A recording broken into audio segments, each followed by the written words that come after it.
Are you ready to untangle from your past, recover from heartbreak, and revive your life? This is Soul CPR with your host, Ann Papayoti. We've all had soul-crushing experiences and lost ourselves in our pain, but there is a way out. On this podcast, Amazon best-selling author, award-winning life coach, and advice columnist Ann Papayoti helps us navigate the path from heartbreak to healing.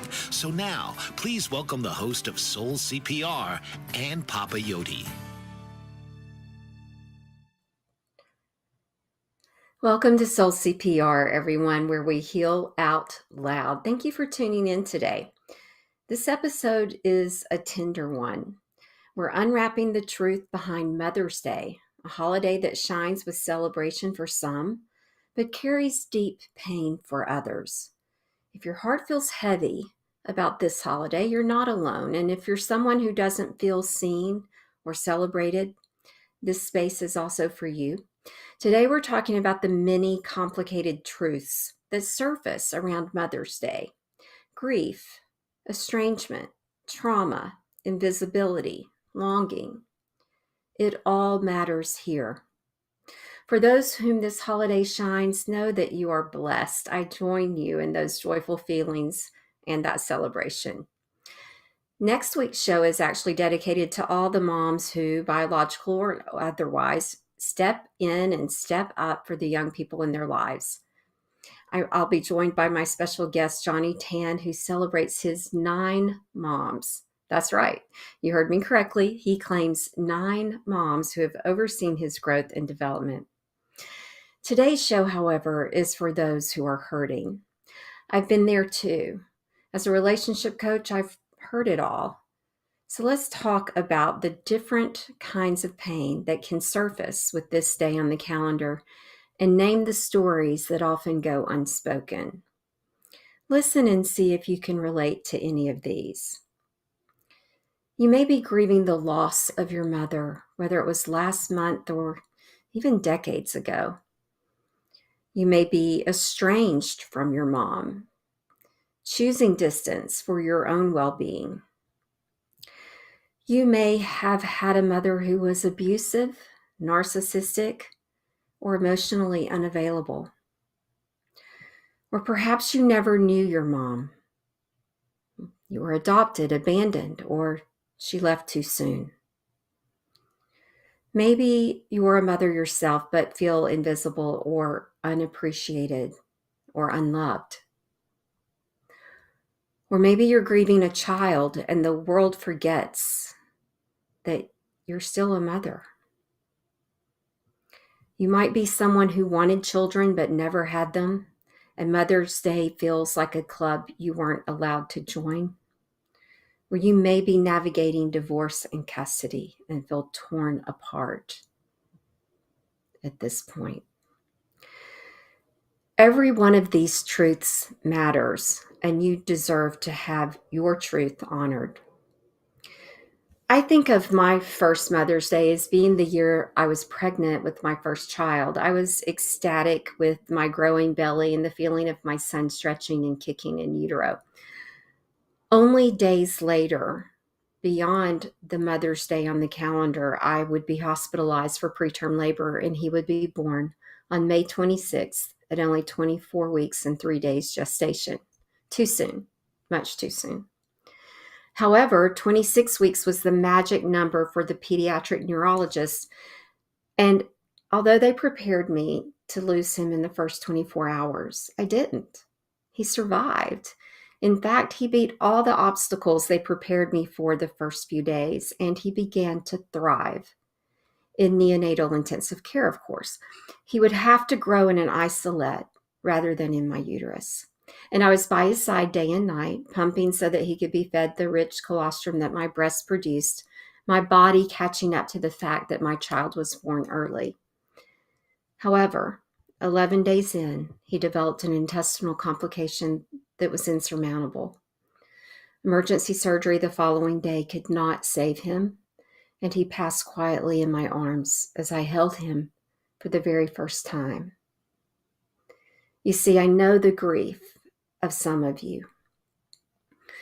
Some of you who have tried to become moms and have lost your child or your pregnancy, your dreams. I think often miscarriage is downplayed in our society when it comes to grief, not to mention stillbirths and infant deaths.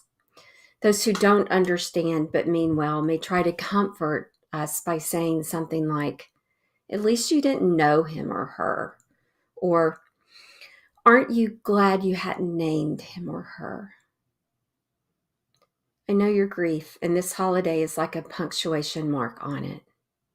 For those of you who are trying in vitro fertilizations, I admire you and I wish you well. I can only imagine the investment you've made emotionally, financially, and energetically.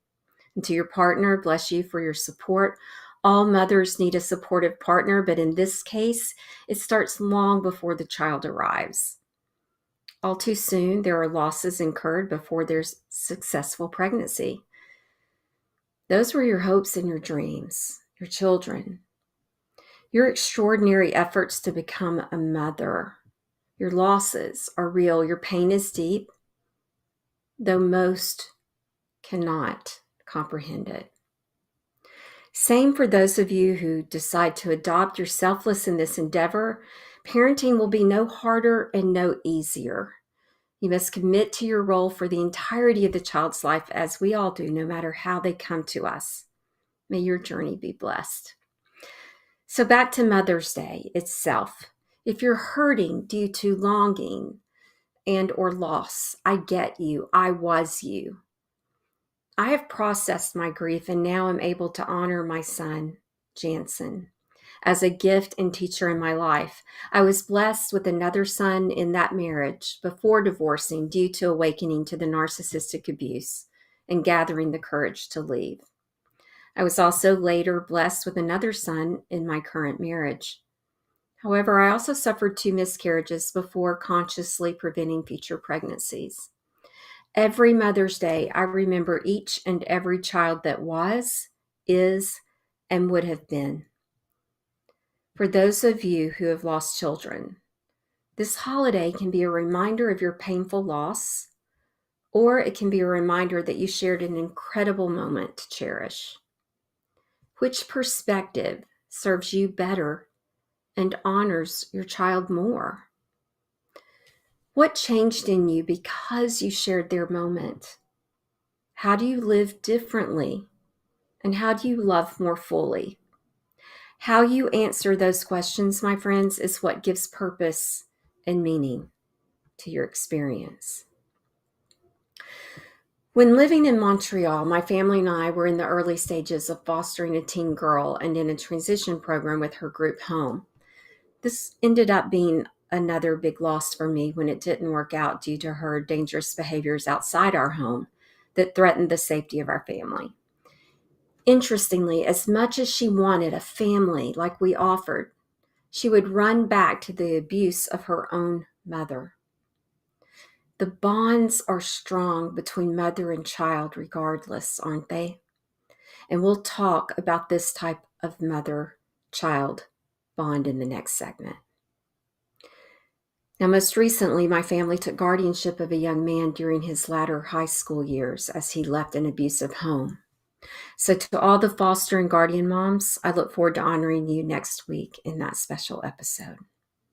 Now, ultimately, there are lots of ways to define a mom and motherhood. What is your definition? My definition includes nurturer, protector, caregiver, and teacher. So pet moms includes you. Those fur babies depend on you for love and care. But not all moms, whether biological or one of the aforementioned, leave us feeling loved and cared for. And that is a different loss and grief to bear. And not all moms feel loved and cared for in return. Now, in preparing for this episode, I got curious about Mother's Day in general. What is Mother's Day? Where did it come from? Why do we celebrate moms in this way? So, according to history.com, Mother's Day is a holiday honoring motherhood that is observed in different forms throughout the world. In the United States, Mother's Day 2025 falls on Sunday, May 11th. The American incarnation of Mother's Day was created by a woman named Anna Jarvis in 1908 and became an official U.S. holiday in 1914. Now, interestingly, she would later denounce the holiday's commercialization and spent the latter part of her life trying to remove it from the calendar. Now, while dates and celebrations vary, Mother's Day traditionally involves presenting moms with flowers, cards, and other gifts, right? And some of us feel the pressure to do just that. But the celebrations go really further back. And my husband would love this, being the ethnocentric Greek that he is. So, celebrations of mothers and motherhood can be traced back to the ancient Greeks and Romans who held festivals in honor of the mother goddesses Rhea and Sybil. But the clearest modern precedent for Mother's Day is the early Christian festival known as Mothering Sunday. This was once a major tradition in the UK and parts of Europe, falling on the fourth Sunday in Lent, and was originally seen as a time when the faithful would return to their mother church in the main church in the vicinity of their home for a special service. And over time, that Mothering Sunday tradition shifted into more of the secular holiday that we now know, and it became it merged more with the American Mother's Day around the 1930s, 1940s. So before Anna Jarvis and this 1908 and making it a national holiday around 1914, her mother actually had started something in the years before the Civil War. She started something called Mother's Day work clubs to teach local women how to properly care for the children. And then these clubs later became a unifying force in the region of West Virginia, I believe is where it started, trying to bring former Union Confederate soldiers together to promote reconciliation. And it was called Mother's Friendship Day. So there was all of this was happening in the late 1800s. And then her daughter picked this up and had this idea to then honor women and mothers, even though Anna Jarvis herself never actually married or had children. Again, she lashed out against commercialization later on. But regardless, it has lasted, hasn't it? Mother's Day is on the calendar, and it is painted in what is warm and cozy and idealized love. But some have never actually experienced that. It is time for our first break, and when we come back, we're going to talk about what's known as the mother wound. What is it, and why does it hurt so much? Don't go far. We'll be back with more Soul CPR. What if there were a super tiny device that could diagnose the brain and is smaller than a single human hair? What if you could see inside the brain to help an epilepsy patient during surgery or to help the fight against Parkinson's disease? Dr. Patricia Broderick is proud to announce the Broderick Probe, a biomedical and electronic breakthrough. Imagine a probe to help with the understanding and potential cure of brain-related diseases. To learn more, listen live to the Easy Sense radio show with host Dr. Broderick, Wednesdays 7 p.m. Eastern on the Bold Brave Media Network and TuneIn Radio. And to help support the Broderick Foundation, please go to EasySense.com and learn how, with your help, we can fight these horrific brain disorders. That's EasySense.com to learn more and help support the Broderick Foundation. Author, radio show host, and coach John M. Hawkins reveals strategies to help gain perspective, build confidence, find clarity, achieve goals. John M. Hawkins' new book, Coached to Greatness, Unlock Your Full Potential with Limitless Growth, published by iUniverse.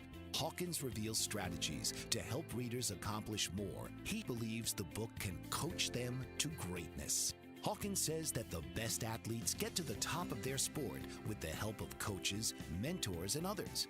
He shares guidance that helps readers reflect on what motivates them.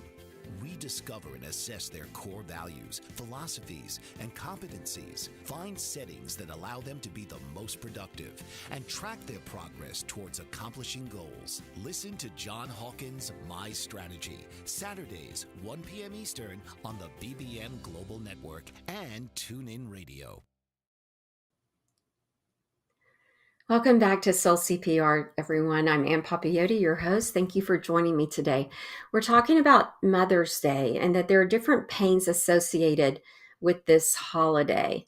We're up to mother wounds. What are they? And why do they hurt so much? So there's a unique pain that comes with feeling sort of out of step with the rest of the world's celebration, right? Our North American culture idealizes motherhood. We're told to be grateful. We're told to honor our mothers no matter what, to smile through it. But not everyone feels like they want to do that, right? So what happens when your experience doesn't match the greeting card version of Mother's Day? Well, mother wounds can run deep. They can touch the core of your very identity, your sense of safety, your ability to receive love from others. We've talked about attachment theories in this show before, and that comes from that original relationship with your mom or your primary caregiver. So this day on the calendar can feel like salt in an old wound because the mother wound refers to the emotional pain, the unmet needs, or the be passed down through generations due to the ways a mother may have been emotionally absent, controlling, critical, neglectful, or even abusive. And this wound often stems from societal pressures placed on women and mothers, pressures that many couldn't live up to themselves and which they unconsciously passed on. Psychologist Dr. Mari Covenant defines the mother wound as the mother-daughter pain carried by a daughter when her mother is unable to love, nurture, or accept her fully. Unable. It's different than unwilling, right? It also applies to sons too, in a different but equally impactful way. Now, when we don't receive the kind of love we need from the first person who is supposed to care for us, it shapes everything.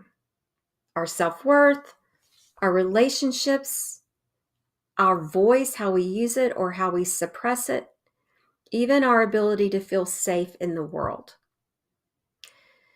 The mother wound is often visible because we're taught, it's often invisible, because we're often taught to keep it quiet, to not speak ill of a parent, if you will, or to minimize our pain in the face of their struggles, of her struggles.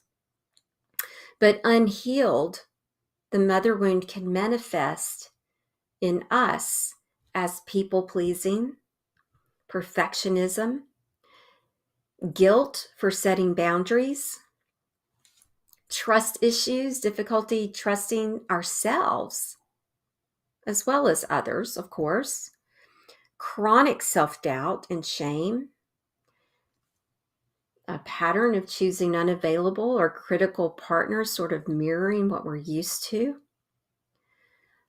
even emotional numbness and disconnection in relationships. Does any of this sound like you, if you feel like you have the mother wound? So speaking of the differences, the mother wound does manifest differently in boys or men compared to girls or women, largely due to social conditioning and gender expectations, but the emotional impact is just as deep. So let's break down those differences. For girls and women, the mother wound frequently centers around identity, self-worth, emotional expression, even appearance. And I can tell you, even on the self-love retreat, I believe I did talk about it on the show, a lot of appearance, a lot of how women view themselves even now in their 40s, 50s, 60s still comes back to something their mother criticized in their childhood. Daughters may internalize that criticism. They may compete for attention from their mom or feel pressured to meet an emotional criteria or even a societal standard that their mother also struggled with. And their mother may have imposed this on them, trying in her mind to protect them from criticism from others. But it set their daughter up for a terrible internal self-criticism, right? And this can result in people-pleasing, low self-esteem, or difficulty asserting boundaries. So again, for girls and women, mother wound often centers around identity, worth, appearance, emotional expression. So girls may receive messages like play nice, be nice, don't be too much, never be too much, right? Don't outshine your mother. I've had clients tell me they were supposed to play small. Care for others before yourself. Wow. Can you imagine how that shows up in life? And this again leads to people pleasing, self-sacrifice, perfectionism, body image struggles, emotional caretaking of their mother. Yes. All right. For boys and men, the wound often shows up as emotional suppression and confusion about intimacy. Sons of emotionally unavailable or overbearing mothers may be taught that vulnerability is a weakness, or it may be used as men and boys may be used as emotional surrogates for their mother's unmet emotional needs. You know what I mean by that? Like he becomes the main man in their life. And as adults, this can lead to fear of commitment, chronic guilt, emotional shutdown, or the pursuit of validation through romantic relationships. So for boys and men, boys often experience the mother wound through emotional disconnection, shame for being vulnerable, or overdependence if boundaries were not set. Boys may be taught not to cry. Real men don't cry. Man up, those kind of statements. Don't be a mama's boy, but be mama's boy. Did you see the confusion? Be mama's boy and that be mama's man. If the mother was emotionally unavailable, overbearing, or used the son to meet her own emotional needs, which is a form of covert enmeshment, we call it, he's likely to struggle with emotional regulation of his own, feel guilt and fear around having any kind of independence, and is likely going to experience difficulty committing to or trusting partners in his adult relationships. He's going to seek maternal validation in romantic relationships. So, ladies, if you feel like you're his mother, think about this. And he's likely to have unresolved anger or avoid intimacy altogether. So, in short, girls often internalize their mother's unhealed pain and mold themselves to be lovable or acceptable. And boys may externalize or suppress their pain and become emotionally guarded or overly attached to maternal figures. In both cases, the pain is real, valid, and worthy of healing. So recognizing it and naming it is the first step, and it's courageous.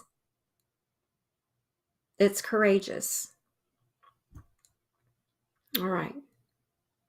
So that's talking about the trauma related to a mom, or the abuse or the neglect related to a mom. Let's talk about some of those other points we brought up in the first segment, other pain points when it comes to Mother's Day.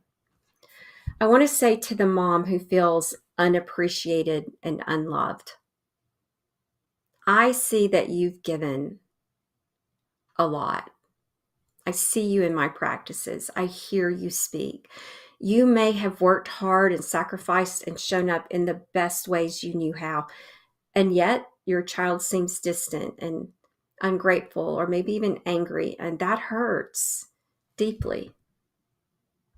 I want to ask you to ask yourself this: what if there's more to the story?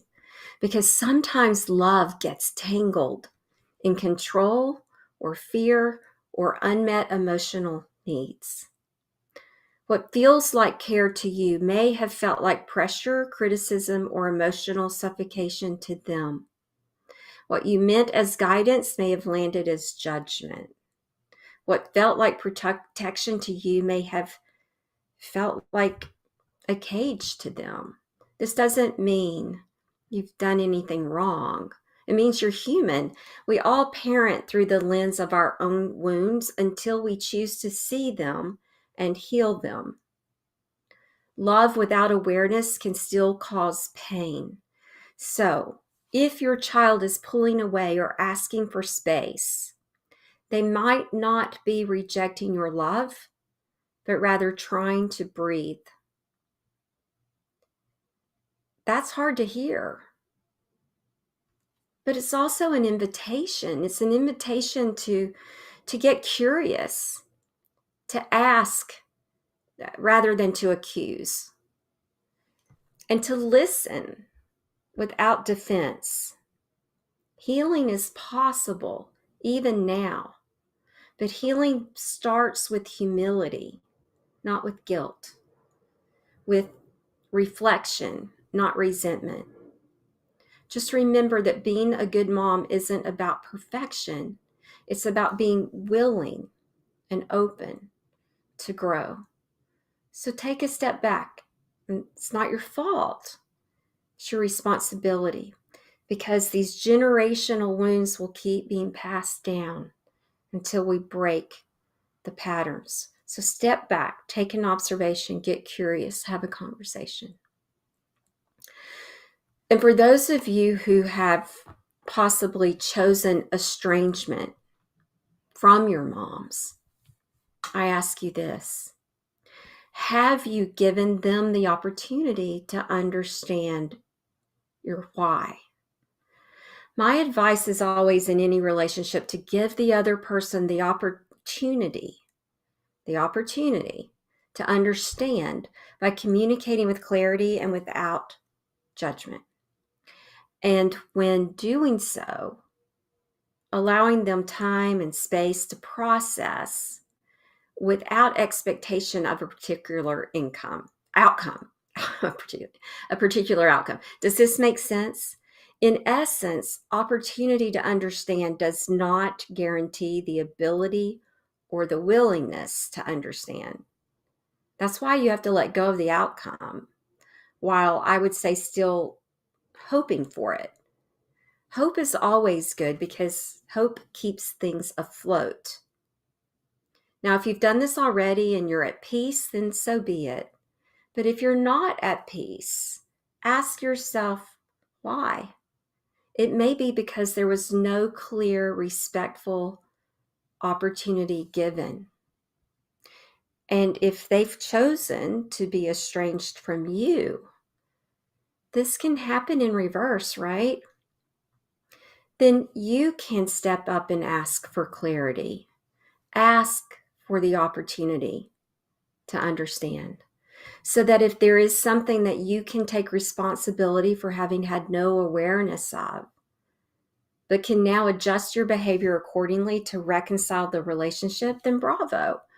Again, ask without judgment and without expectation that they will meet your request. At least you will know you've done what you can to influence the situation. Now, to the mother navigating divorce and custody, I've also been you, right? This isn't what you've ever imagined, is it? Calendars, court dates, empty rooms, quiet in your house. You feel torn apart, literally. I remember it. It's okay to grieve this. In fact, you must grieve this while they're gone, while they're away. The moments that you're going to miss them, grieve those. Recognize the feelings, the guilt, the fear even that you're going to be feeling. Everything, every feeling that pops up, note it. It's real, respect it. But remember this, the truth is your bond with your child is greater than this time apart. You have to remember that. When you're together, be present, be consistent for them. Recharge when you're not with them. That's very important so that you can be present fully and wholly and at your best when they return to you. Even if another woman comes into their lives, and I know how difficult that is as well, no one will replace you. You are still their mom. You are their safe place. You are their soft place to fall. You are their landing. You are their home if you choose to still be. So take care of you. Listen, motherhood after divorce is a new kind of strength. It requires you to show up strong when it's hard. But you can do it, and you can pull on your love.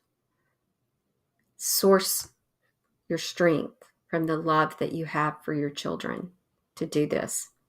It requires you to let go of the things that are outside of your control.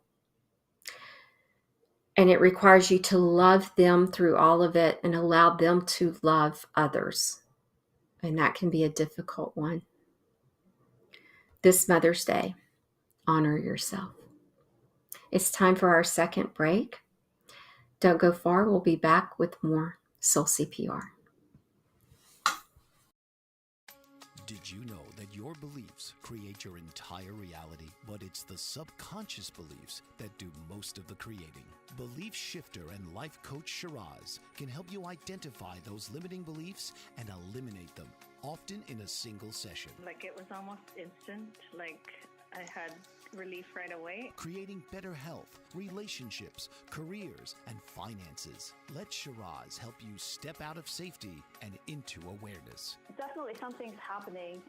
It's like a flow inside. It feels good. Whether in person or online, Shiraz provides personal coaching, belief shifting. Visit Shiraz at energeticmagic.com or call 416-529-7429. Energetic Magic on the BBM Global Network, Tuesdays at 7 p.m. Eastern. Find your greater happiness. Be well. Be aware. Be magical. Are you struggling to care for elderly parents or a spouse? Do you wonder if being a caregiver is making you sick? Are you worried about taking time off work to care for elderly parents and balance work, life, and caregiving? Has caregiving become exhausting and emotionally draining? Are you an aging adult who wants to remain independent, but you're not sure how? I'm Pamela D. Wilson. Join me for the Caring Generation radio show for caregivers and aging adults, Wednesday evenings, 6 Pacific, 7 Mountain, 8 Central, and 9 Eastern, where I answer these questions and share tips for managing stress, family relationships, health, well-being, and more. Podcasts and transcripts of the Caring Generation are on my website, PamelaDWilson.com, plus my caregiving library, online caregiver support programs, and programs for corporations interested in supporting working caregivers. Help, hope, and support for caregivers is here on the Caring Generation and PamelaDWilson.com.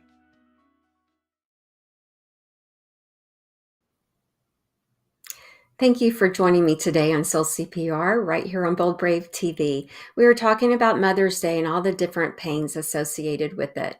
Sometimes we're grieving, we're not celebrating.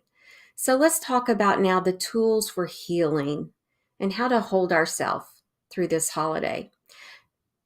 I haven't spoken to those of you who are grieving perhaps the loss of a beloved mother this Mother's Day.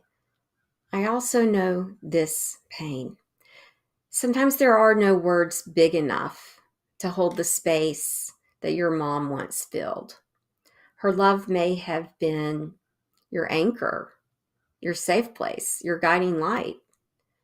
And now the world feels different without her in it. It might be quieter, emptier, maybe even surreal. I know I still want to pick up the phone and call my mom about something, and she's been passed for 8 years now. But grief like this doesn't have a timeline. It shows up in those unexpected moments, like in a song, a favorite song, a photograph, a recipe, the scent of her perfume. It lives in the love she gave you and all the ways she shaped who you are. So in that way, this day on the calendar can be especially tender because you can't call her, because you can't send her flowers or a card. Everyone else seems to be celebrating, perhaps while your heart is aching. So please be gentle with yourself. Let yourself cry or smile at a memory.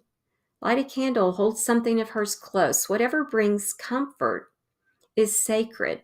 There's no right or wrong way to remember your mom. Your pain is a reflection of your love. Remember that. It doesn't mean you're stuck. It means that she mattered and that she still does. You're not alone in missing her, and you are allowed to carry her with you always. So to those, there are those also who never even knew their mom, right? So whether your mom passed before you could remember her.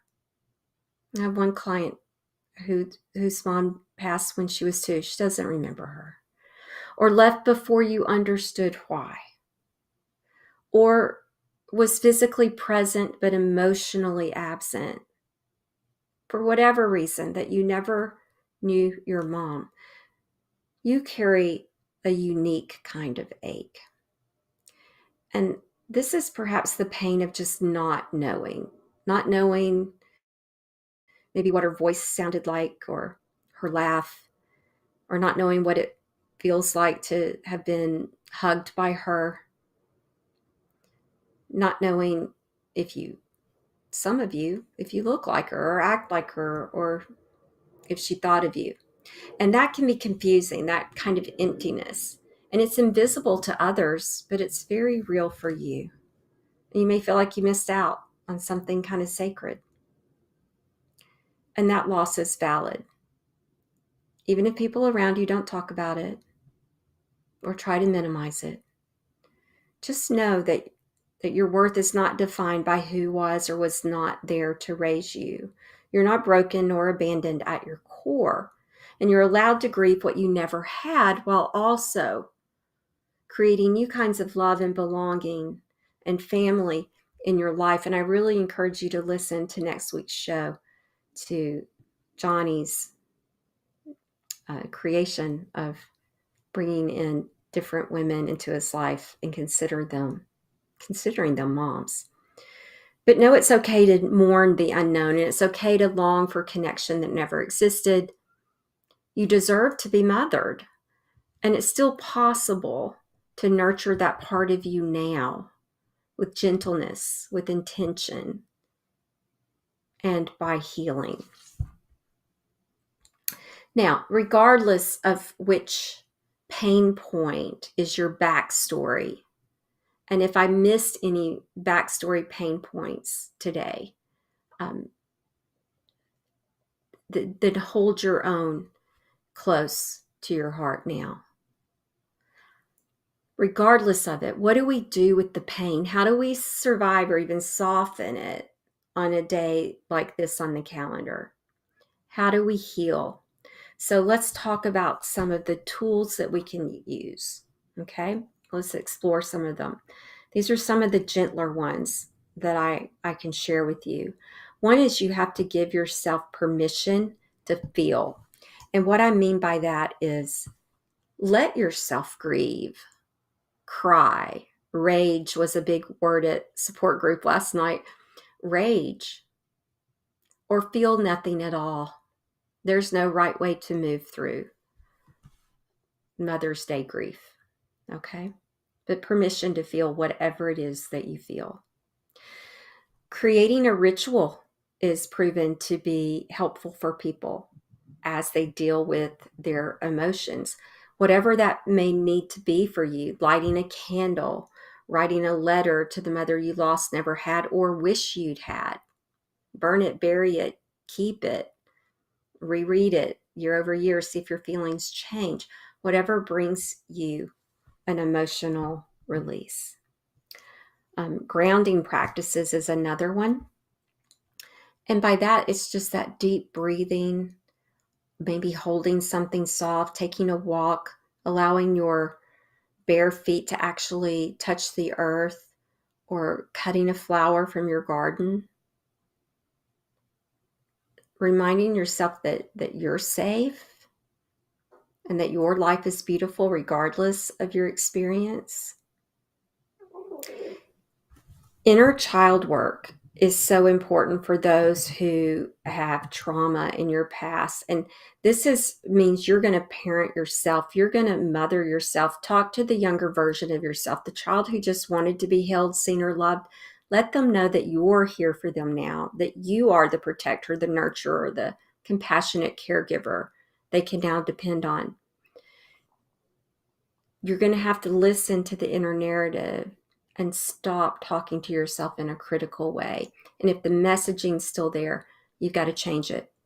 Not your fault, but it is your responsibility to heal. The other thing I would say that would be important around the holidays is to limit social media. If it triggers you, you're allowed to take a break from everybody else's picture perfect tributes, right? Protect your peace. It's just a personal boundary. Put it in place. Boundaries are for protection. And then if you want, honor chosen mothers, like my guest next week. If you had a mentor, an aunt, a friend who mothered you in some way, honor that relationship. In fact, if you could call one woman who was motherly toward you to show gratitude toward her, who would it be? By the way, did you know that according to history.com, more phone calls are made on Mother's Day than any other day of the year? And that these holiday chats with mom often cause phone traffic to spike by as much as 37%. I think that's a pretty cool statistic. Yeah, so who would you call? Who would it be? Is it your own mom? Or is there someone who represented a mom? I have a friend who actually has honored me. Her mother passed away, honored me with flowers as a mom role figure to her. And she has done that to different women every year. She sends flowers to a different woman who's a mother figure to her. It's a beautiful gesture. Be your own mother. What would a loving, wise, nurturing mom say to you right now? Say it to yourself out loud, as we do on this show. Those are my suggestions for you. We're going to take our final break and come back with some closing thoughts and comments. Don't go far. We'll be back with more Soul CPR.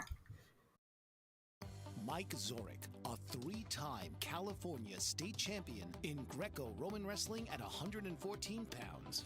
Mike, blind since birth, was born in Hartford, Connecticut. He was a six-time national placer, including 2 seconds, 2/3, and 2/4. He also won the Veterans Folk-Style Wrestling twice at 152 pounds. In all these tournaments, he was the only blind competitor. Nancy Zorek, a creative spirit whose talents have taken her to the stage and into galleries and exhibitions in several states. Her father, a commercial artist who shared his instruments with his daughter and helped her fine-tune her natural abilities, influenced her decision to follow in his footsteps. Ms. Zorek has enjoyed a fruitful career, doing what she loves. Listen Saturday mornings at 12 Eastern for the Nancy and Mike Show for heartwarming stories and interesting talk on the BBM Global Network. Dr. RC will share extraordinary resources and services that promote educational success, as well as making a difference in the lives of all social workers, as well as the lives of children, adolescents, and teens of today. She will have open discussions addressing many of the issues that we face about our youth and how being employed in the uniquely skilled profession of social work for over 18 years has taught invaluable lessons through her personal experiences. She will also provide real-life facts, examples, and personal stories that will confirm that why serving as a child advocate is extremely beneficial when addressing the needs of the whole child. Listen live to Dare to Soar, Saturdays 10 a.m. Eastern on the BBM Global Network, and tune in radio as Dr. RC will provide thought-provoking information that will empower, encourage, and strengthen students, families, and communities across our nation. You can also visit her at soarwithkatie.com.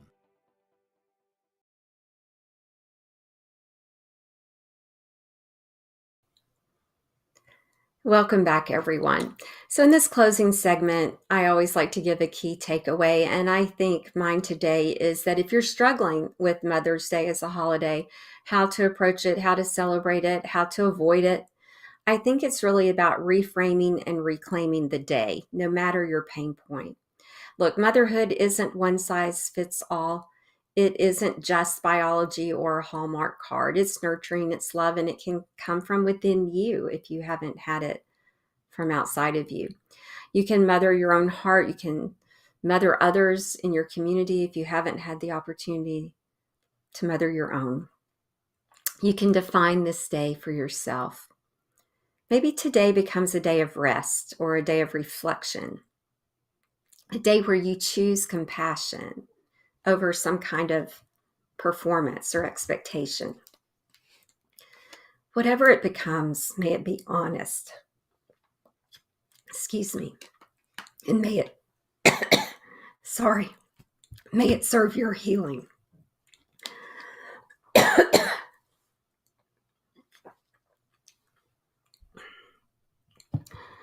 I got choked up. I wanted to share with you that, well, let me try again. Here we go.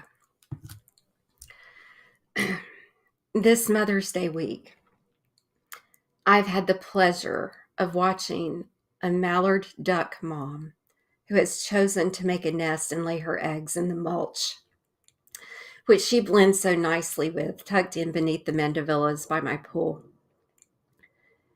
It tells me her ducklings' first swim will likely be in my pool. So while there will likely be a lot of cleanup to do after they're born, after they hatch, I should say, I've gotten my family's commitment to not disturb the nest and to allow this mom and her ducklings to have a chance. So talk about sacrifice and commitment. She sits there 23 of 24 hours a day in wind and rain, doing absolutely all she can for this very important time in their development. She is fully committed to her role. My husband even put a camera where we can watch these next few weeks unfold. Now, we do back up to a creek area, so I'm hoping that I don't see predators or it's going to be another grief-stricken mothering event for me. But I've named her Darcy, and I'll keep you posted. But again, I don't know if you could hear me when I was choking up, but I do want to encourage you to honor this Mother's Day in whatever way that you need it. And a day of reflection sometimes is all we need. As we conclude this episode of Soul CPR Healing Out Loud, I want to remind you that healing is not a linear journey. It's a process of profound transformation. And if today's story and episode resonated with you, please share the podcast with those who might need a lifeline of their own. Subscribe, rate, and leave a review to help us reach more hearts. You can connect with me at my website at skyviewcoaching.com Or on social media, you'll find me at Facebook at Skyview Coaching and at Ann Papayotti on Instagram, LinkedIn, and X. And viewers can always scan my QR code. Thank you, Dan, for putting it up. Or you can find me at skyviewcoaching.com straight up.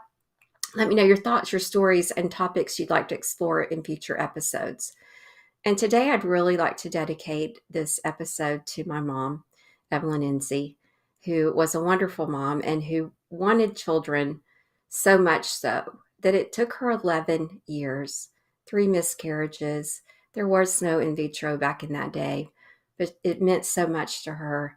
And I'm so happy for her that she was able to have my brother and myself.